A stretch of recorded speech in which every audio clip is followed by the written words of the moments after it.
Hi, this is Amanda Charles, and I am presenting my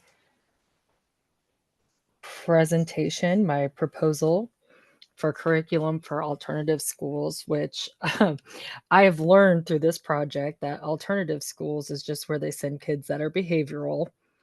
It used to be for kids that were behind in school, but then when children started having more complex behaviors in the classroom, they needed somewhere to put them, so they moved them over to the alternative school. If you can see, I have a brand name here. It's Wonderful Weird, Wonderfully Weird.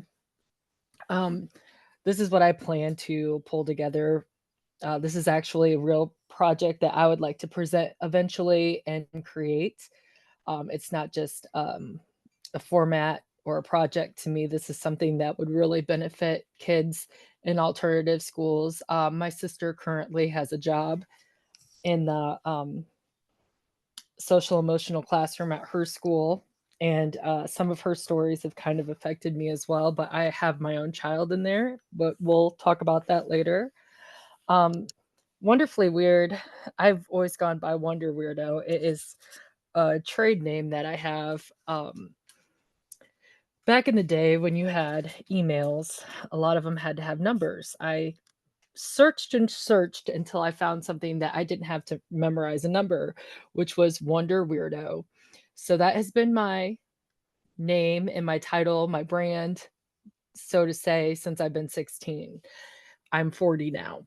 Wonderfully Weird, it says, is an organization built upon principles and foundations of social work, mental health, public schooling, and change. The organization promotes building a better foundation for mental health and academic curriculum within school systems. The goal is to see that all children, all students, have the opportunity for success in their academics with the considerations of each individual's specific needs and their designated goals. Now, this may change as time changes and it will evolve into different things. But right now, this is what we're focused on because this is kind of what's important to me. Kind of, it's so important. I'm passionate about making sure that children with special needs are taken care of and have a better future. This is what we do. And it's our company strives to seek out the most valuable and most recent research to create the best evidence-based curriculum with the inclusion of classroom design to promote the best educational practices for children with mental health conditions, including behavioral concerns. And I prefer the word students over children, but I plan on not working just in schools, but in different areas of mental health to help create different ideas and different solutions to mental health. Um, our organization seeks to advocate, research, and design alternative practices for outdated educational structures. Stepping outside of the box is an understatement. The goal is to promote unique strategies and resources to get students motivated to learn and become productive members in society. The problem I have currently is that what I have been researching and looking up, but also what I know on a personal level, it seems that kids that go into alternative schools are looked at as delinquents because they've already been in trouble. They don't look at the risk factors involved. And that really just bothers me that we look to start labeling. And when we look at labels, then it brings me to this place about the Stanford experiments, the Stanford prison experiments. Yes, it's college based. It's kind of relevant, kind of not. But the thing is, people are labeled and they assume that position once they're labeled, and there's no trying to get around it. So I want to take that perspective away from schooling, especially alternative schools, and I want to try to extend inclusion. So right now we have alternative schools. But how can we start rolling ourselves backwards and going and putting kids back into school? That's really what I aim to do. My vision, our vision, whatever you want to say, to create the most inclusive school environment for all children and mental health needs and behavioral concerns. Our mission is for all students to feel accepted, loved, and connected to their school, community, and surrounding environment to eliminate mental health stigma. This would be a pilot project because I'm not sure if private schools have this type of stuff. I have an educational background in early childhood education. I was thrown into the classroom. It was kind of a rough situation and experience because I didn't really have any boundaries or expectations. I didn't really know anything about that. I was probably in my 30s. Obviously, I'm 40 now. I was in my early 30s, late 20s when I got started into the program for schooling. I was a Head Start teacher. I also did Head Start aid work. When I went into those classrooms, I learned a lot. One of the things that they did was take us into a Montessori program. And this is the point I have. Montessori is a hands on school. And one of the key points of information, which I would like to look up and add to my documentation for later on purposes, is that children need that brain eye coordination in order to create their create or build their executive functioning skills.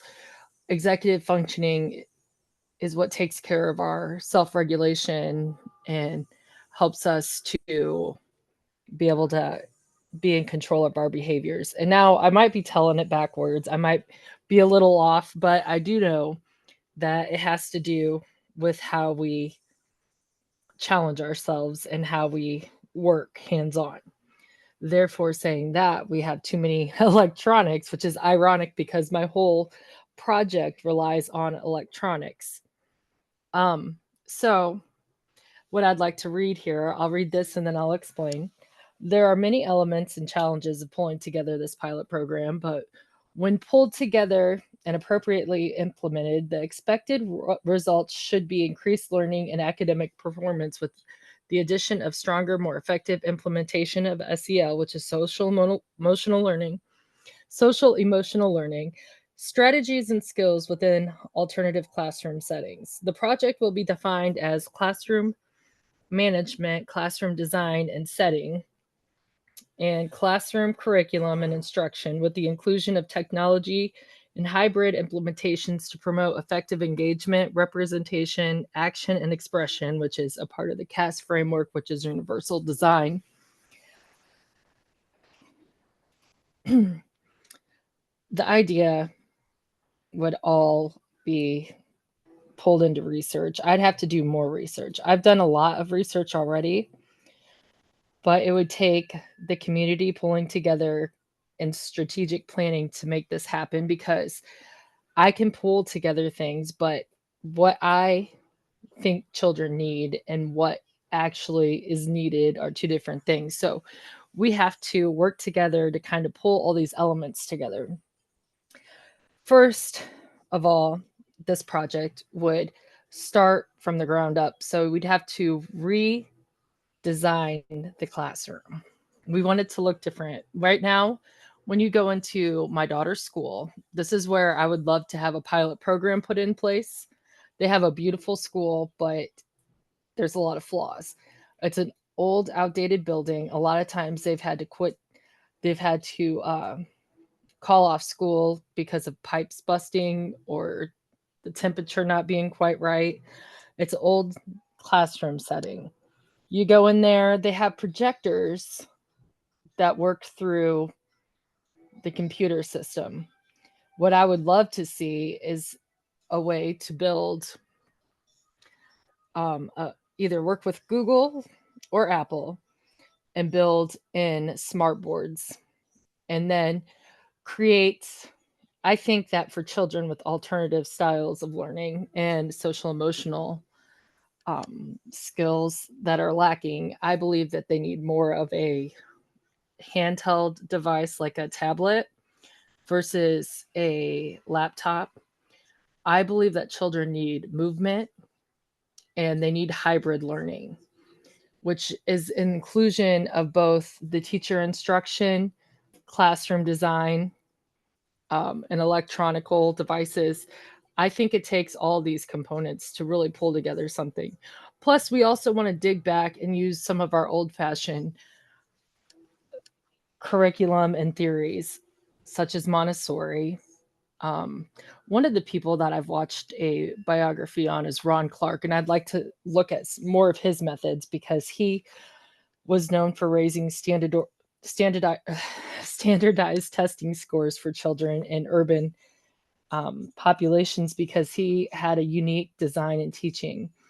I believe that teaching has to do with meeting the children where they're at, whether they're at risk, social, emotionally challenged, or gifted, or whatever it be. We have to meet them where they're at. I believe that we get too strung up about what they've done and how they are, and we don't think about what's possible for them. We don't have a positive outlook anymore. Everything seems to be negative. And just talking to certain people who are in these classrooms, there's like no hope left. And so I feel you go in there and you retrain these teachers and you build them with the skills they need, such as CPI.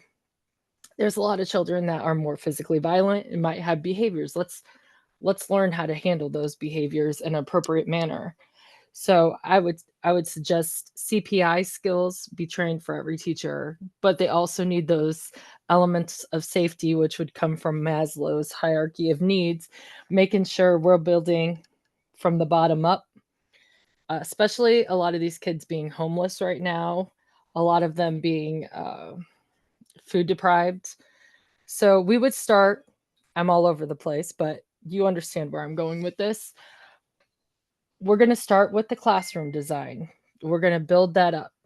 Then we're going to work with the teachers and we're going to retrain them and we're going to change the perception. That's the goal. The classroom design, I think, should be reconsidered. We do everything rotely. We we want to do everything rote and how we know it. We don't think outside the box when it comes to these classrooms. We need more of these like bouncy ball seats for children with ADHD. We're putting these kids that have mental health concerns into these classrooms, but we're not giving them the tools for success. Therefore, that would be the second. Then we would have a hybrid. So I believe that if we are teaching children, we need to make sure that they have a little bit of everything. I feel like there would be really good protocol in using AI. AI could trigger social emotional exercises from DBT. I believe that DBT should always be incorporated in all schools. I'm a very big religious believer of DBT because of the mindfulness and teaching us to slow down and not be so impulsive. I believe that there's all kinds of these strategies, which I incorporated all these research ideas into my papers so that you understood where I was coming from with the research. So let's move on to the next thing. So it's all about getting to the teachers, adding that inclusion of electronics, but appropriately. If we are doing things with electronics, a lot of these kids in the alternative classrooms are in multiple grades. That's the other thing I wanted to explain is that you might not have a classroom with just fifth graders. It might be sixth graders, seventh graders, and all these kids are coming from different places. It needs to be more individualized. I believe that AI, with everything it's done, should be able to create with algorithms an individualized plan for all students and where they're at. But I also believe that it's going to take putting that programming together for making sure that the Ohio standards are met, making sure that we're putting in implementation of the PBIS framework and other important policies and regulations that are required of schools. So, our first problem, children are not engaged and they're bored. The the solution is that children need more handheld modalities and real life based projects to guide their learning. Children need movement and activity, and children need better one on one support. Number two, children are being treated and labeled as delinquents. And this is more so of the school nature. Students are no longer put into alternative schools as a way to increase academic standards. Therefore, the behavioral component gives them the label. Teachers need more advanced training to combat negative attitudes and labels, as I talked about before. Problem number three is alternative schools are a tool of segregation for students because we're now segregating these kids saying that they're bad because that's how they're labeled, delinquents. Let's take them and start creating a way to make it inclusive for them that actually works. So, students with behavioral and mental health challenges are often removed from the public school system to avoid disruption in the classroom environment. Classroom environment needs to be more accommodating to all student needs. The whole point of pulling this together for an alternative school, making it a pilot program, is to show that it can be inclusive and the elements for alternative school don't have to be necessary if we can figure out how to engage students more and put them in a place where everybody is able to learn. And there's different ways to do that. And like I said, this is the outlined idea, but to be more detailed and more to the point of implementation, there's more research and there needs to be a real crafted plan for how the curriculum would be put across. Alternative schools do not have adequate resources and designated curriculum. Um, a lot of times that's my daughter's biggest complaint is that she has to sit in front of a desk and take notes the whole time. She's in alternative school. My middle child, she has hands-on activities that help her. She comes home and has more of a fun story to tell about school compared to my oldest daughter. Strategic planning needs to occur to put together an intensive plan and design for better evidence-based practices. And there's also a need for collaboration of software development, companies, and community networking, which means we need to have that funding. So the objective of this project is changing the typical mindsets of those within the community to inspire and create academic achievement for all students. The goals are to decrease mental health and behavioral stigmas within the school and community environments, to increase student graduation rates, academic performance, and student motivation and self-determination, to appropriately train and guide teachers in alternative school settings to erase the mindset of children as delinquents, to increase student success and skill in the areas of SEL practices such as increased self-regulation skills, self-esteem, self-awareness, and other important skills for students who are considered at risk.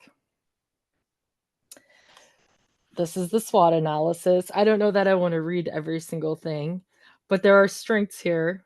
Hybrid instruction allows for the use of different modalities to promote individualization. Teachers able to provide better support for more and more appropriate support. Better relationships between staff and students. The weaknesses, students become overly reliant on technology. Teachers will have certain attitudes and beliefs about the students in the classroom. Teachers may see it as free time and utilize the technology more than time then promoted. That's why you would put in the stipulations of training for teachers so that they know exactly what to do. We have the opportunities as collaborative opportunities to invest, to have people come and invest in these schools and children. Then also, there's the possibility to engage in grants and funding opportunities and provide new data and research in the outcome of assessments and valuation. And then, of course, the threats are poor internet connections in the school due to rural area, lack of training proposal denied by important stakeholders, malfunctioning of technology, and lack of funding. And as I've talked about this, a lot of this has already been discussed. The layout is just hybrid. Let's take what we know and let's make it more active for kids, less boring. Let's give it a out of the box feel. Let's change what we know. So, as I've been talking on and off about personal experiences and kind of throwing it in there, my daughter is 16 and autistic, and I've been through a whirlwind of hurt and tears and emotions and trying to help her get the best education possible. While there are grants for better schools, it's hard and competitive to get into that. It's hard sometimes to even prove that she's not a delinquent, but autistic. I hate that. I hate that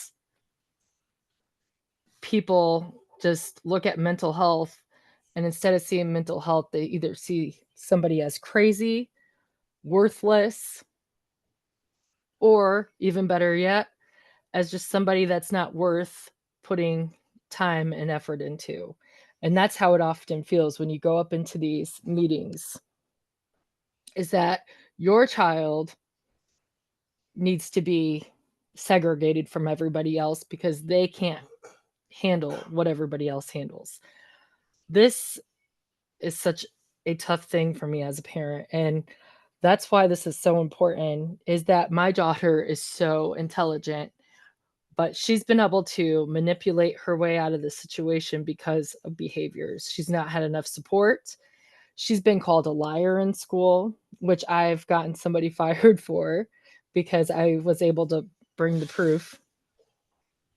And this person was a director and not following the IEP. That just right there, not following the IEP and not taking responsibility for what you're supposed to be doing as a teacher, as a director, to me, that says a lot that you just don't give a crap. And that bothers me. I want people to care. I want people to put in effort and realize that these kids that are crying out for help, who are going through all these horrible things, are valuable and they're not just a waste of space. They can do more than what they believe in, but somebody's got to believe in them and show them that they're more. And that's our problem. And even talking with my sister the other day in her classroom, these kids steal, they take things, they bully others, they're scared of the kids being violent with them or bringing guns to school. This is in Bronson, Michigan. And she's in the SEL program. And they are really negative to the teachers.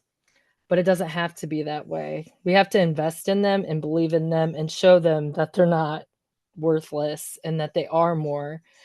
I noticed that the more my daughter felt like a delinquent, the more she carries on and acts like one.